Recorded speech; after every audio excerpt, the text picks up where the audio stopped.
ఈ ఓడల మీద ప్రయాణికుల సౌకర్యార్థం డెక్ మీద కూర్చోవడానికి క్యాన్వాస్ గుడ్డ, పడక కుర్చీలు అద్దెకిస్తారు. బొంబాయిలో దిగిన తర్వాతను వాటిని మళ్ళీ భద్రపరుచుకుంటారు. నేనొకటి తీసుకుని ఏదో పుస్తకం ఒకటి చదువుకుంటూ కాలక్షేపం చేసుకోవడం ఆరంభించాను. అప్పుడు ఎవరో ఒక యువకుడు నా పక్కనొచ్చి నిలబడి నన్ను పలకరించి, "ఏమిటి చదువుతున్నారు?" అన్నాడు. "కాలక్షేపానికి ఒక నవల" అన్నాను. "ఇక్కడ లైబ్రరీలోదా?" అన్నాడు. "కాదు, నా సొంతమేను." అని, "ఇక్కడ లైబ్రరీ ఉంటుందా?" అన్నాను. "ఎందుకుండదు? లేకపోతే కాలక్షేపం అవ్వడం ఇక్కడ ఎలాగో మీకు తెలీదా ఇక్కడ లైబ్రరీ ఉంటుంది అని?" అన్నాడు. "నాకు తెలీదన్నాను." రండి చూపిస్తా" అన్నాడు. నన్ను తీసుకువెళ్ళి లైబ్రరీ చూపించాడు. ఇతరుల కాలక్షేపానికి కొన్ని ఇండోర్ గేమ్స్ కూడా ఉంటాయి అని, పింగ్ పాంగ్ టేబుల్, పేకాట టేబుల్స్, చదరంగం బల్లలు చూపించాడు. డెక్ పైన బ్యాడ్మింటన్ కూడా ఆడతారు అన్నాడు. ఇవి చాలక మరికొందరు స్టీమరు దాని మార్గాన్ని గంటకు ఎన్ని మైళ్ళు ప్రయాణం చేస్తుంది, ఇప్పుడు మనం ఎంత దూరం వచ్చాము అని పందాలు వేసుకునేవారు కూడా ఉంటారు అన్నాడు. ఇలా ఈ నూతన పరిచయస్తుడితో కబుర్లు చెప్పుకుంటూ ఉంటే మధ్యాహ్న భోజనానికి వేలయింది అని కిందకి వెళ్ళి భోజనానికి కూర్చున్నాం. నిన్న నేను గమనించిన సంగతి ఒకటి ఈరోజు తెలిసింది. భోజనాల బల్ల మీద ఓడ కుదుపుకి ప్లేట్లు అటూ ఇటూ పరిగెత్తకుండా ప్రతి వరుసలో పల్చని బల్లలో అడ్డుపెట్టారు. తరువాత పదార్థాలు వడ్డిచ్చేవాళ్ళు పళ్ళాలు చేతిలో పట్టుకుని అవి పడిపోకుండా డాన్స్ చేస్తున్నట్టుగా నడవడం ఆరంభించారు. ఏది కార్నివేళ వీళ్ళ భరతనాట్యం ఏంటి అనుకున్నాను. పోని ఇంగ్లీష్ నాట్యం అయితే మటుకు ఇప్పుడెందుకు అని అనుకున్నాను. నా పక్కనున్న పరిచయస్తుడితో నెమ్మదిగా ఈ విషయం అడిగాను. వాళ్ళు ఎందుకలా డాన్స్ చేస్తున్నారు అని. నేనేదో చమత్కారంగా మాట్లాడినట్టు ఎంతోసేపు నవ్వి, "అది డాన్స్ కాదండి, మనము ఆ నడక అలవాటు చేసుకోవాల్సి ఉంటుంది. ఓడ అటూ ఇటూ ఉరుకుతూ ఉంటుంది కదా, అంచేతను నిటారుగా నిలబడి ఉన్నా, మనలాగే నడుస్తూ ఉన్నా ఓడ ఒరిగిన వైపు మనం తూలుతూ ఉంటాం. అలవాటు లేని వాళ్ళు ఒక్కొక్క మారు పడిపోతూ ఉంటారు కూడాను.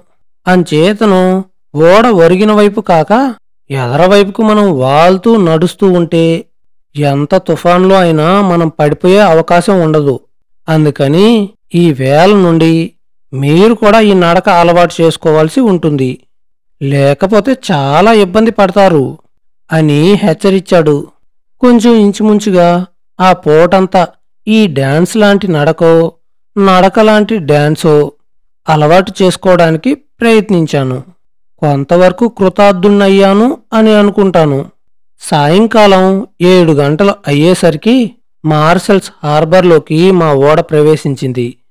మా రక్షక భటులు, యుద్ధ నౌకలు హార్బరు వెలుపలనే నిలిచిపోయాయి. విమానాలు ఎక్కడికో తప్పుకున్నాయి. మన స్టీమరు రాత్రంతా ఇక్కడుంటుందా అని అక్కడున్న నౌకర్ని అడిగాను. "ఉంటుందండి" అన్నాడు. "అయితే ఊళ్ళోకి వెళ్ళవచ్చా?" అన్నాను. "వెళ్ళవచ్చు" అన్నాడు. "నమ్మకమేనా?" అన్నాను.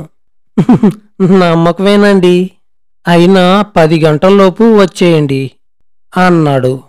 నేనేమీ తోచక పగటివేళ చూసిన మార్షల్స్ రాత్రివేళ ఎలా ఉంటుందో చూద్దామని ఎంతో కుతూహలంతో బయలుదేరాను. ఎంత దూరం నడిచి ఊరు మధ్యన వెళ్ళి చూద్దును గదా. వీధులన్నీ అంధకార బంధనంలా ఉన్నాయి. మనుష్య సంచారం మామూలుగానే ఉంది. నడుస్తుండగా మినుకు మినుకుమనే దీపాలతో, సన్నని సంగీతంతో ఒక హోటల్ కనబడ్డది. లోపలికి వెళ్ళి కూర్చున్నాను. రద్దీగానే ఉంది. టీ, పలహారం తెమ్మన్నాను. వాడు ప్రశ్నార్థకంగా ముఖం పెట్టి నా ముఖం కేసి చూశాడు. అప్పటికి నా తెలివి తెల్లారింది అని తెలుసుకున్నాను. నేనప్పుడు ఆ క్షణంలో ఫ్రాన్స్లో ఉన్నాను అని, ఇక్కడ వాళ్లకు ఆంగ్లం రాదు అనే విషయం స్ఫురణకొచ్చి, నాకు ఫ్రెంచ్ రాని విషయం కూడా జ్ఞాపకం తెచ్చుకుని కేవలం సైగలతో నా అభిప్రాయం వాడికి తెలియదేసి పలహారం ముగించుకొని డబ్బులు చెల్లించి బయటపడ్డాను. అక్కడ్నుండి ఎటు పోవడానికి తోచక అక్కడ సమీపంలోనే కనబడ్డ సినిమా హాల్లో ఫ్రెంచ్ పిక్చర్సు ఎలా ఉంటాయా అని చూడబుద్ధి పుట్టి లోపలికి వెళ్ళాను. జనం కిక్కిరిసి ఉన్నారు. అక్కడ నౌకరు నాకు ఖాళీ స్థలం చూపెట్టాడు. కూర్చున్నాను. కొంత సమయం తర్వాత నా పక్కన ఒక యువతి కూర్చుంది అనే జ్ఞానం నా నాసికా పుటాల వల్ల తెలిసింది. అటు తిరిగి చూశాను. ఆమె నన్ను చూసి మందహాసం చేసింది. నేను నవ్వి తెరకేసి చూస్తున్నాను. మరో 2 నిమిషాల్లో ఒక చెయ్యి నా వెనుకకు ఎగబాకింది. ఇంకొక క్షణానికి ఒక మృదువైన చెక్కిలి నా చెక్కిలికి, గాలికి రెపరెపలాడే ముంగుర్లు నా ముఖాన్ని గిలిగింతలు పెట్టినాయి. ఎవరీ అమ్మాయి? ఇంత తొందరపాటు సాహసం ఏంటి అనుకున్నాను. మాట్లాడడానికి నాకు ఫ్రెంచ్ రాదు. అనాలోచితంగా ఇలా బయటికెందుకొచ్చాను? ఎంతసేపు చూసి కూర్చున్నా ఇంతే కదా. ఎందుకైనా వెంటనే ఓడకి చేరుకోవడం చాలా మంచిది అనుకున్నాను. మాట్లాడకుండా లేచి ఆ అమ్మాయి చెక్కిలి ఒకసారి స్పృశించి గబగబా బయటకొచ్చాను. ఆ అమ్మాయిని నేను ఆహ్వానించాను అని అనుకుని తను నా వెనకనే లేచొచ్చింది. నేనా సంగతి గ్రహించి బాబోయ్ అనుకుంటూ వేగం హెచ్చించి రోడ్డు మీదకు వచ్చాను. నేను ఊర్లోకి వచ్చేటప్పుడు ఓడరేవుకు దారి ఎలాగో తెలుసుకోలేదు. నేనా క్షణంలో ఉన్న ప్రదేశం ఏంటో అస్సలే తెలియలేదు. ఈ పరాయి దేశంలో చిక్కుపడ్డాను. ఓడకు చేరడం ఎలాగురా భగవంతుడా అని పరిపరి విధాలా వాపోయాను. కొంచెం దూరం నడవగానే టాక్సీ ఒకటి కనబడ్డది. వాణ్ణి పిలిచి నన్ను ఓడరేవుకు తీసుకువెళ్ళమన్నాను. వాడికి నా భాష అర్థం కాక, వాడికి అర్థమైన భాష నాకు రాక మేమిద్దరం నానాయాతన పడ్డాం. ఎలాగైతేనేమి నాకు తెలిసిన ఒక డజను ఫ్రెంచి మాటలు ఉపయోగించి కొంత చెప్పగలిగాను. నన్ను కూర్చోమని జాగ్రత్తగా నన్ను ఓడరేవుకి తీసుకొచ్చి దిగబెట్టాడు. అపార కరుణాసముద్రుడైన భగవంతుడే నా మీద నిర్హేతుక కటాక్షంతో ఈ రూపంలో నన్నిక్కడికి తీసుకొచ్చాడు అని ఎంతో సంతోషించాను. ఏమంటే తెల్లవార్లు అక్కడే ఉంటుంది అనుకున్న స్టీమరు ఎంచేతనో వెంటనే బయలుదేరింది. నేను హార్బర్లో అడుగుపెట్టేసరికి సైరన్ కూయడం మొదలైంది. నౌకా సిబ్బంది ఒకరు నన్ను చూసి ప్రయాణికులు ఓడపైకి ఎక్కే నిచ్చెన్ను కిందకి దింపించాడు. హరియప్ హరియప్ అని హెచ్చరించాడు. బ్రతుకు జీవుడా అని రాబోయే కన్నీళ్లు తుడుచుకుని గబగబా మెట్లెక్కాను. డెక్ మీద 2వ అడుగు కూడా పూర్తిగా మోపకుండానే స్టీమరు బయలుదేరింది. నిచ్చెన పైకి లాగేశారు. నా ఒళ్ళంతా గజగజలాడిపోయింది. ముచ్చెమట్లు పోసినాయి. దగ్గరకు కుర్చీలో అప్రయత్నంగా చతికిలపడ్డాను. స్టీమరు వేగం పెరిగింది. నా అవస్థను గమనించిన వాళ్ళెవ్వరూ లేరు. సుమారు పావుగంట సేపు ఇచ్చేస్తున్నాయి. శీతల జర పీడితుల్లా వణుకుతూనే ఉన్నాను. క్రమేణా వణుకు తగ్గి భయం పోయి ఎంత ఆపదలో నుంచి బయటపడేశాడు భగవంతుడు అని ఒకసారి ఎక్కడనో దాగి అన్నీ గమనిస్తున్నా ఆ కరుణామయుడికి శతసహస్ర నమస్కారములు మానసికంగా సమర్పించుకున్నాను. నెమ్మదిగా లేచి కిందకి వెళ్ళేసరికి భోజనాలవుతున్నాయి. అంతకు క్రితం మోగిచ్చిన గంట నేను వినిపించుకోలేదు. నేను నెమ్మదిగా వెళ్ళి నా స్థానంలో కూర్చుని తల వంచుకుని నిశ్శబ్దంగా భోజనం చేస్తూ ఉంటే నా పక్కనున్న నూతన స్నేహితుడు నన్ను ఎంతో సేపటి నుండి పరిశీలనగా చూస్తున్నాడు. ఏమండి అలా ఉన్నారేం? ఆలస్యంగా వచ్చారేమిటి అన్నాడు. దానికి చాలా పెద్ద గాథ ఉన్నది, తరువాత చెప్తాను అన్నాను. భోజనం ముగించుకొని అప్పటికే శీతల ప్రకటన మూలాన్ని మేము డెక్ మీదకు వెళ్లకుండా హాల్లో ఒక మూలను కూర్చున్నాం. ఈ స్టీమర్ అంతా రాత్రంతా ఇక్కడే ఉంటుంది అనుకున్నది వెంటనే ఎందుకు బయలుదేరిందో చెప్పగలరా అన్నాను. మొదట ఇక్కడ ఉండవలసి వస్తుందని అనుకున్నారు. కాని తక్షణం ఇక్కడి నుండి బయలుదేరి ఇటలీ వైపు వెళ్ళమని నౌకాశాఖ నుండి ఆదేశాలు వచ్చాయి అని, అందుకని వెంటనే లంగరెత్తారు. మీరెక్కడికెళ్ళారు? కనబడలేదు అన్నాడు. నేను సావకాశంగా చేసిన తెలివి తక్కువ పని దాచకుండా చెప్పాను. అతను నిర్ఘాంతపోయాడు. ఎంత పని చేశారండి? ఎంత ప్రమాదం జరగబోయిందో తెలుసునా? మీరిక్కడ దిగిపోవడం, దారి తెన్ను తెలియక, ఏం చేయాలో తెలియక మతి పోగొట్టుకొని తిరుగుతూ ఉంటే మీరు గూఢాచారని ఫ్రెంచ్ పోలీసులు భ్రమపడి మిమ్మల్ని జైల్లో పెట్టడం, తరువాత విచారణ మీద చరిత్ర విని అది నిజమని తేల్చుకుని మిమ్మల్ని ఇంగ్లీషు వంబసీకి ఒప్పగించడం, వారు సావకాశంగా వీలు వెంబడి మిమ్మల్ని మీ దేశానికి రవాణా చేయడం జరిగేది. ఈ తతంగం అంతా ముగిసేటప్పటికీ కొన్ని మాసములు పట్టి ఉండేది. లేదా యుద్ధం ముగిసే వరకు ఇక్కడనే మిమ్మల్ని అట్టే పెట్టినా పెట్టేవారు. మీరు, మీ ఇంటి వద్ద మీ వాళ్ళు చాలా అదృష్టవంతులు. You are very very very very very lucky అని నా వీపు తట్టి సంతోషంతో నన్నొకసారి ఆలింగనం చేసుకున్నాడు. మరి కొంచెం సేపు ఆ మాట ఈ మాట చెప్పుకుని ఎవరి క్యాబిన్కి వాళ్ళం వెళ్ళిపోయాం. మర్నాడు మేం లేచేసరికి మా స్టీమరు ఇటలీ రేవులో లంగర్ వేసుకుని కూర్చుంది. ఈసారి మేమెవ్వరం బయటికి వెళ్ళకూడదు అని అధికారులే కట్టడి చేశారు. పగలంతా అందరూ అందులోనే, ఏ ఆటాపాటా లేకుండా, ఏ వినోదం లేకుండా ఎవ్వరికి మటుకు వారు ఏదో భయంతో కూర్చున్నారు.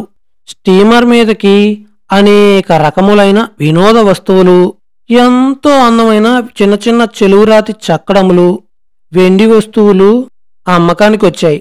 స్టీమరు అడుగు నుండి కొందరు ఇటలీ కుర్రవాళ్ళు పెద్ద పెద్ద కేకలు వేస్తూ పైనున్న జనాన్ని ఆకర్షిస్తూ చిల్లర డబ్బులు సముద్రంలో గిరవాటు వేయమని కేకలు పెడుతూ ఉంటే, ఒకళ్ళిద్దరూ ఎంతో చిన్న నాణ్యములు కిందకి విసరగా అవి నీటి అడుక్కి పోతూ ఉంటే కుర్రవాళ్ళు ఈది ఆ డబ్బులు అడుక్కి పోకుండానే పట్టుకునేవారు. ఇది మాకొక వినోదం, ఆ పిల్లవాళ్లకు ఇది ఒక ఆట. పైకి వచ్చిన వినోద వస్తువులు చూస్తూ కింద వాళ్ళ ఆట చూస్తూ కొంత కాలక్షేపం చేసుకున్నాము. మళ్ళీ చీకటి పడి భోజనములై పడుకోబోతూ ఉంటే, ఈ రాత్రి ఎవ్వరూ పడుకుని నిద్రపోకూడదు, మామూలు దుస్తులతో పాటే మెలకుగా కూర్చొని ఉండవలసింది అని అధికారులు మాకు సమాచారం పంపించారు. మళ్ళీ ఏం వచ్చిందిరా భగవంతుడా అనుకుంటూ కూర్చున్నాం. మరొక అరగంటలో మమ్మల్ని అందరినూ లైఫ్ బెల్ట్ కట్టుకోమని చెప్పారు. ఇది రబ్బర్తోటో జీలుగు బెల్ట్తోటో తయారవుతుంది. ఏ ప్రమాదం సంభవించినా ఇది కట్టుకుని సముద్రంలోకి దూకితే మనిషి మునిగిపోకుండా ఎంతసేపైనా తేలే ఉంటాడు. ఇటువంటివి ఓడ మీద ఉన్న జనాలందరికీనూ తలా ఒకటి ఏర్పాటు చేశారు. వాటిని మాకు అందించి వాటిని ఎలా కట్టుకోవాలో కూడా మాకు నేర్పించారు. మమ్మల్ని అందరినీ డెక్ మీదకి రమ్మన్నారు. ఇప్పుడు మనం చాలా ప్రమాద స్థితిలో ఉన్నాము అని, శత్రువుల జలాంతర్గాములు మనల్ని తరుముకొస్తున్నాయి అని, ఏ క్షణమైనా మన ఓడ ప్రమాదానికి గురి కాగలగా అవకాశం ఉన్నది అని, అంచేత ఈ బెల్ట్ తోటే కూర్చొని భయభ్రాంతులు కాక నౌకాధికారులు చెప్పినట్టు వినవలసి ఉంటుంది అని, అందరికీ సరిపడగల ఒడ్డుకు చేర్చగల చిన్న చిన్న పడవలు ఉన్నాయి అని, సాధ్యమైనంతవరకు ఎవ్వరికీ ఏ ప్రమాదం జరగకుండా చూసుకునే బాధ్యత మాది అని, సైరన్ వినబడగానే భయభ్రాంతులు కాక, కంగారు పడక, తడతొక్కిడి లేకుండా ఒక వరుసలో స్త్రీలు పిల్లలు చిన్న పడవలోకి వెళ్ళవలను అని, ఆ తర్వాతే పురుషులు దిగవలను అని, ఈ ఆర్డర్ను పరిగణించక పురుషులు ముందుకు తోసుకుని వస్తే వారు కఠిన శిక్షాపాత్రులు అవుదురు అని, అంచేత ధైర్యంగా ఉండి తొందరపాటు లేకుండా భగవంతుణ్ణి ప్రార్థించుకోమని నౌకాధికారి ఉపన్యాసం ఇచ్చి మరీ వెళ్ళాడు. ఆ సమయంలో ఎవరు ఎన్ని ఉపన్యాసములు ఇచ్చినా భయము కంగారు లేకుండా ఎలా ఉంటుంది? ఎవరి ప్రాణాలు ఎవరికీ తీపిగాదు. అయినా అధికారుల మాట పాటించవలను కదా. నౌకాధిపతి ఉపన్యాసం ముగిచ్చి వెళ్ళిన తర్వాత ఒక ఆసామి సుమారు 50 ఏళ్ల వయసు కలవాడు తనొకసారి అమెరికా నౌకాయానం చేస్తూ ఉంటే ఓడకు ఒక రాత్రివేళ ఏదో ప్రమాదం సంభవించింది అని, అంచేత నిద్రలో ఉన్న ప్రయాణికులందర్నీ లేపి డ్రెస్ వేసుకోమని, ఓడ మీద కిందకి దింప ఉన్న పడవల్లోకి ముందు ఆడవాళ్లను పిల్లను దిగివెళ్ళమని, వారందరూ వెళ్లే వరకు మగవారెవ్వరూ కదలకూడదు అని, మా మాట వెనక ఎవరైనా తొందరపడి ఆడవారిని వెనక్కి తోసి ముందుకు వెళ్తే చంపేస్తాము అని, అందరికీ తగినంత సౌకర్యాన్ని కల్పిస్తాము అని చెప్పి ఆయన రివాల్వర్ పట్టుకుని కిందకు దిగే నిచ్చిన పైమెట్టిన నిలబడి ఆడవాళ్లను పిల్లలను ముందుకు రమ్మన్నాడు. మగవారు కొందరు ఈయన మాట వెనక తొందరపడి ముందుకు తోసుకుని రాబోతూ ఉంటే వారిని కోప్పడి మళ్ళీ ఇలా తోసుకుని వస్తే నిస్సందేహంగా కాల్చి చంపేస్తాను అని వాళ్ళని బెదిరించి వాళ్ళని వెనక్కి పంపించాడు. ఆడవాళ్లు హడావిడిగా కన్నీటితో పిల్లలను చేతికందిన చిన్న చిన్న వస్తువుల్ని తీసుకొని దిగిపోయారు. 30 మంది దిగి మిగిలిన వాళ్ళు కూడా హడావిడిగా వస్తూ ఉంటే వెనక నుండి 2 ముసలివాళ్ళు కూడా హడావిడిగా కేకలు వేసుకుంటూ ఈ ఆడవాళ్ళని వెనక్కి తోసేసి కెప్టెన్ని తప్పించుకుని పడవలోకి ఎగాఎగి దూకుదామని ప్రయత్నిస్తూ ఉంటే ఆ అధికారి రివాల్వర్ చూపించి స్టాండ్ బ్యాక్ అని గర్దించాడు. అప్పుడు లక్ష్య పెట్టక ముందుకు వాళ్ళు ఉరకడంతో రివాల్వర్ పేలడం, ముందువాడు చనిపోయి సముద్రంలో పడిపోవడం, రెండోవాడు కొద్ది దెబ్బతో అక్కడే పడిపోవడం జరిగింది. ఎవ్వరూ కిక్కురు మనలేదు. చచ్చిన వాడి కోసం విచారించనూ లేదు. అక్కడ పడ్డవాణ్ణి నావికులు వెనక్కి లాగేశారు. మిగతా ఆడవాళ్ళందరూ గజగజలాడుతూ దిగిపోయారు. వెంటనే మగవాళ్ళంతా కూడా దిగి పడవలో సర్దుకున్నారు. ఆ పడవలను సముద్రంలోకి తీసుకువెళ్లిన ఒక అరగంటలో పెద్ద పేలుడు శబ్దం వినబడి మేము దిగిన ఓడ మా అందరి సామాన్లతో అక్కడే మునిగిపోయింది అని వర్ణించి చెప్పాడు. దాంతో మాకందరికి మరీ భయం వేసి ఏమైనా అధికారి ఆజ్ఞ పాటించడమే శ్రేయస్కరం అని నిశ్చయించుకుని డెక్ మీదనే చాలామంది నిలబడిపోయాం. ఇంతలోనే ఓడ అమిత వేగంతో ముందుకు దూసుకుపోయింది. ఇంత వేగంగా స్టీమరు పోగలదు అని మేం ఎన్నడూ ఊహించలేదు. ఓడలోని దీపాలన్నీ పూర్తిగా ఆర్పేశారు. మా ఓడ ఇంజన్ల మోత, సముద్ర ఘోష తప్ప మరేమీ వినపడ్డం లేదు. మాలో ఏ ఒక్కరూ ఏ మాట అనడానికి ఒక్కరికి ధైర్యం చాలలేదు. ఇందులో ఏ ఒక్కరికి ఆ రాత్రి గడిచి బయటపడి సూర్యదర్శనం చేసుకుంటాము అని ఎవ్వరికీ నమ్మకం లేదు. ఇలాగా ఎన్ని గంటలో ప్రాణములు అరిచేత పెట్టుకుని కొంచెం ఇంచుమించుగా డెక్ మీదే నిలబడి తెల్లవారేసరికి మాలాలు అనే బ్రిటిష్ వారి దీపం చేరుకున్నాం. సూర్యభగవానుడు చిరునవ్వుతో మాకు స్వాగతం చెప్పాడు. అందరం ఒక్కసారి పెద్ద నిట్టూర్పి విడిచాం. అమ్మయ్యా! నౌకలో ఉన్న క్రైస్తవ మత గురువు ఒక ఆయన వచ్చి ప్రార్థన చేసి మా అందరి తరపున పరమేశ్వరుడుకు 100 శతాలు అర్పించాడు. ఆ రోజంతా అక్కడే గడిపి శత్రువుల జలాంతర్గాములు వెనక్కి వెళ్ళిపోయాయి అనే వర్తమానం అందగానే మళ్లీ ప్రయాణం సాగించి మర్నాటి కాబోలు సూయజ్ కెనాల్ చేరుకున్నాం. మా రక్షణ కోసం వచ్చిన యుద్ధ నౌకలు, విమానాలు మా దగ్గర సెలవు తీసుకోకుండానే వెనక్కి మళ్ళినాయి. మేము నెమ్మదిగా సూయజ్ కెనాల్ దాటి అరేబియా సముద్రంలో ప్రవేశించాం. కొద్ది దూరం వచ్చేసరికి అక్కడ కూడా జలాంతర్గాములు, శత్రు నౌకలు ఉన్నాయి అని, అంతకు క్రితం రాత్రే ఏవో 2 ఓడలను ముంచేశాయి అని, బహు జాగ్రత్తగా వెళ్ళవలసింది అని మా ఓడకు వర్తమానం అందింది. ఏమైనా ముందుకు వెలక తప్పదు కదా. అంచేత అలాగే భయంతోటి ఆశతోటి ముందుకు సాగాము. ఆ రాత్రి కూడా చాలాసేపు చాలామంది డెక్ మీదే కాలక్షేపం చేశాం. మన దేశ సమీపానికి చేరుతున్నాం. అందువల్ల పెద్దగా చలిగాని మంచుగాని లేదు. ప్రాణానికి ఎంతో హాయిగా ఉంది. ఎవ్వరూ ఎవరితోటి మాట్లాడకుండా ఎవరి ఆలోచనల్లో వాళ్ళున్నారు. నేనొక్కనే లేచి పచార్లు చేయడం మొదలెట్టాను. ఏదో ఆలోచనలో తల పైకెత్తి ఆకాశం వైపు చూసేసరికి చంద్రగ్రహణం కనిపించింది. ఆ దృశ్యం ఎంతో అందంగా కనబడ్డది. అడుగున సముద్రం, పైన అనంత ఆకాశం, నడుమ ప్రాణభీతితో హడలిపోతున్న ఈ అల్ప మానవులు. ఎంతోసేపు ఆ గ్రహణ సమయాల్లో జరిగే తతంగం అంతా జ్ఞాపకం వచ్చింది.